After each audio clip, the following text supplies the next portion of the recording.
ak Aïssatou Paye Fall dañuy njëkkee ak portrait wu tey bi. waaw Pape Cheikh comme ni nga ko waxee dañuy xool am na benn film bu ñu def ci moom donc ma jëloon si benn extrait bu ndaw ñu xool Ruby Bridges premier pas am ci école bi nga xamante ne école américaine bi nga xamante ne ay nit ñu weex ñoo si nekk bu mu intégré Baïcha.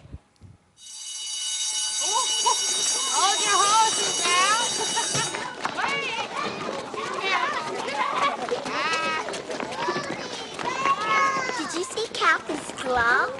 Yeah, it was neat. I bet if I had her glove, I could catch real good. Yeah, right.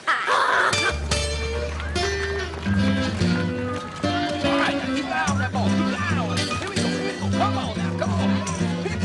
Come on now. All right, here we go. Here we go. All right.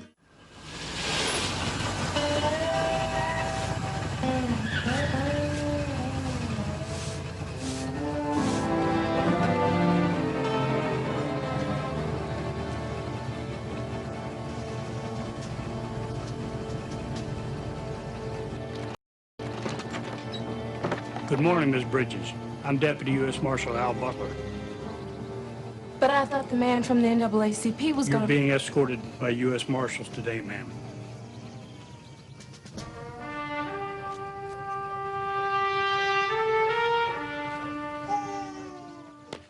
Voilà donc histoire u Ruby Bridges c'est ça. Voilà Ruby Bridges. donc histoire am lii la c'est la première élève noire bu intégré école boo xamante ne dañ ko réservé ay blancs xamoon nañu sud bi ni fa ségrégation raciale bi nekkoon. mu judd nag le 8 septembre 1954 ca Mississippi. léegi nag bi nga xamante ne coow li bëri na président Eisenhower si atum 1960 mu ne faaw ñu tijjil école yi nit ñu ñuul yi nag ñu tànn juróom benn nit ku ñuul pour ñu intégrer école yu ñu nit ñu weex ñi Ruby Bridges mi bokk si ñi nga xamante ne ñoom intégré nañu école lu tubaab yi mais biñ ko intégré coow li bëri enseignants yi instituteurs yi ne dootuñu jàngaleeti elle est restée toute seule dans sa classe ak benn institutrice benn institutrice bi moom mu ne du bàyyi mais ñu bëri ci école bi ñu bàyyi ñu ne duñu nangu ñuul nit ku ñuul jaxasoog ak nit ñu weex mu nekk nag xale bu téméraire bu dëgër elle a pas pleuré deful dara mu dëgër rek ne dafay jàng ba tey mu egg fu mu àgg ba tax ñu bëri roy si moom ba ñu bind ci moom ay livre def ci moom film am benn tableau boo xamante ne bu mag boo xam ne tableau bu siiw la ci benn musée ñu def ko tableau bi sax xam naa ne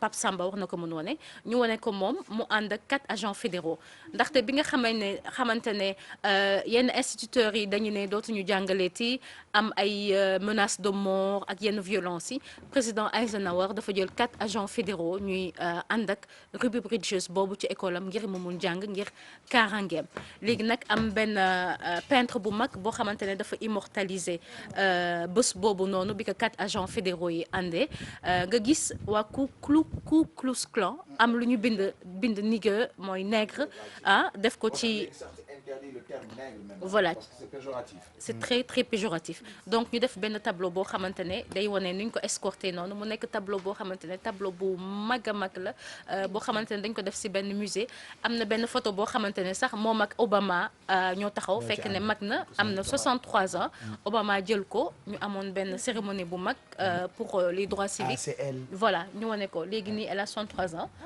mais ci photo bi elle avait que 6 ans bi muy dugg noonu ci école bi mu nekk figure yoo xamante ne dañu bokk si ñi xeex si droit civique ba tax ne noirs yi ñu mën la intégrer bu baax si communauté blanche bi voilà donc je pense que c'est important ñu taxaw c'est-à-dire quand elle parle je confirme que yéen namu leen dara parce qu'on parle de tout voilà tout ce qui se passe fii bitim réew partout mën ngeen sax bañ di seetaan journal mën ngeen sax bañ di seetaan documentaire yeewu leen rek war na leen a doy quoi bu ngeen seetaanee ba 10h30 jot rek fay leen seen télé ba le lendemain ngeen xoolaat leneen n'écoutez pas la radio si vous voulez n'écoutez pas les infos non parce que nous on donne tout oui après peut-être mesure d'accompagnement bi mooy King FM oui mais bu ngeen ma dégloo rek ba 14h fay leen seen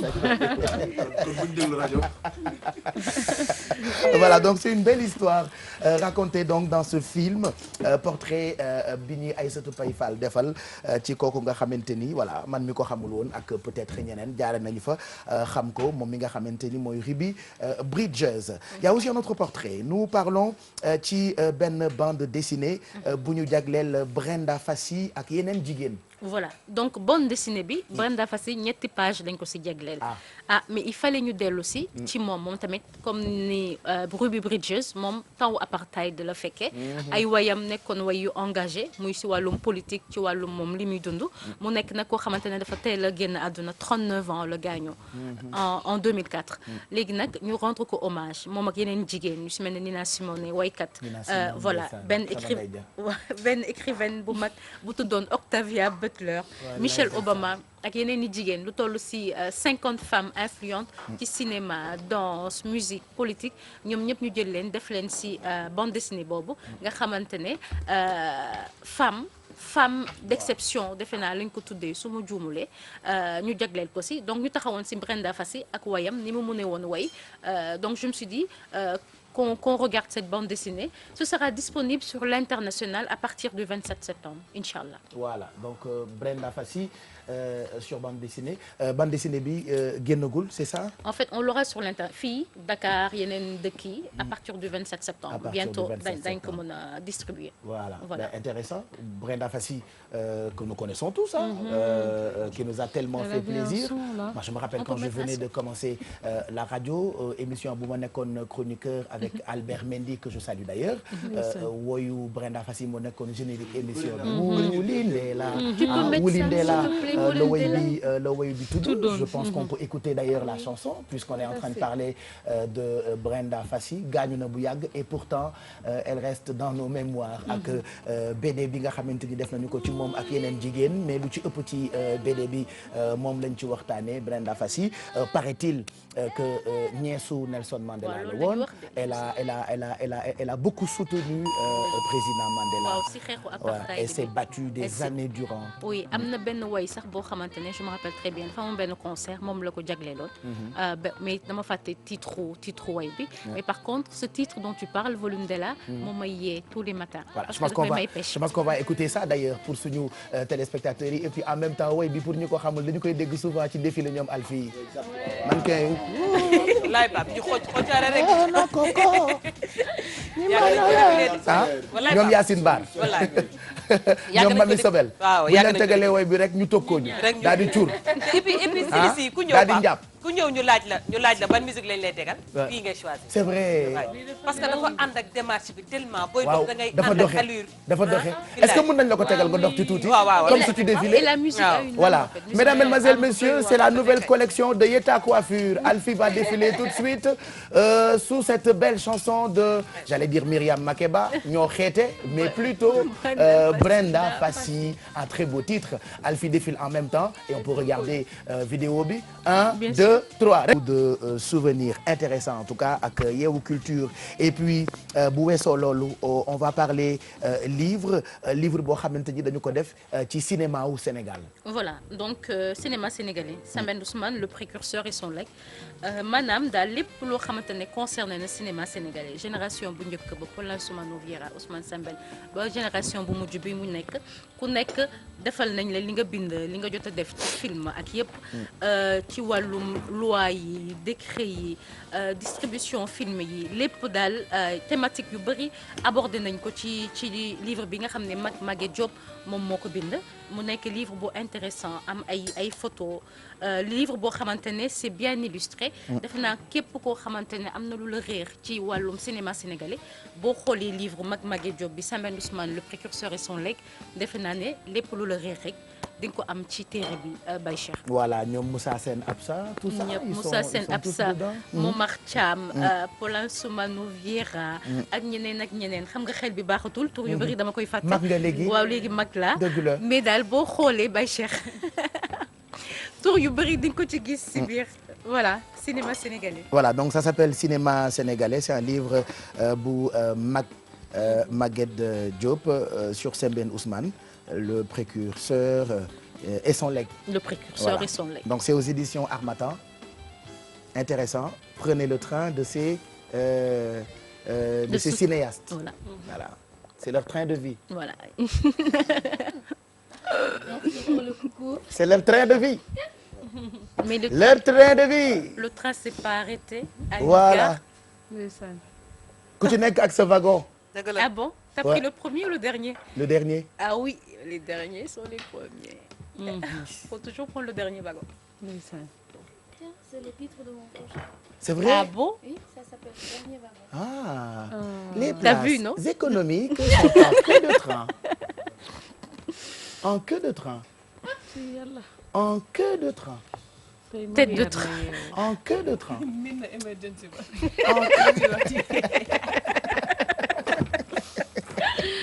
Oui, donc on vous conseille ce livre si vous avez envie de découvrir évolution au cinéma au Sénégal. Donc c'est dedans, ça s'appelle Cinéma sénégalais. C'est aux éditions Harmattan. Et puis ñu jàll ci agenda culturel bi Aïssatou Paye Fall. tey agenda culturel bi yow laa ko bàyyil Baye Cheikh. C'est vrai. Oui. Alors on a tellement d'événements mais benn rek laa ciy wax Carlou D mu ngi préparé delluwaat Grand Théâtre pour présenter album bi di Lion D bi mu ko génnee ak léegi nii ça fera juste quelques mois déjà.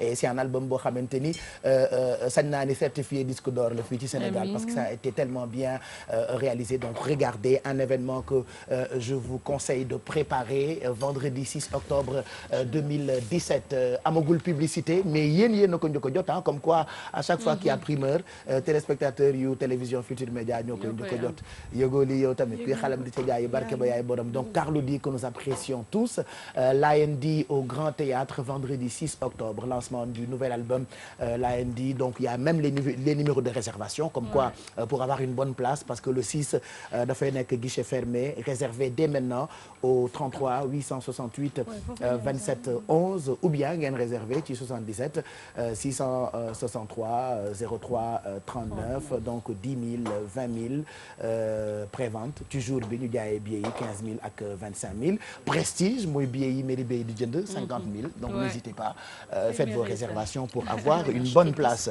C'était la seule date ci agenda culturel bi. Merci beaucoup Aïssatou Paye Fall pour Yeewu Culture 10 heures mu ngi doog a jot. On vous souhaite encore une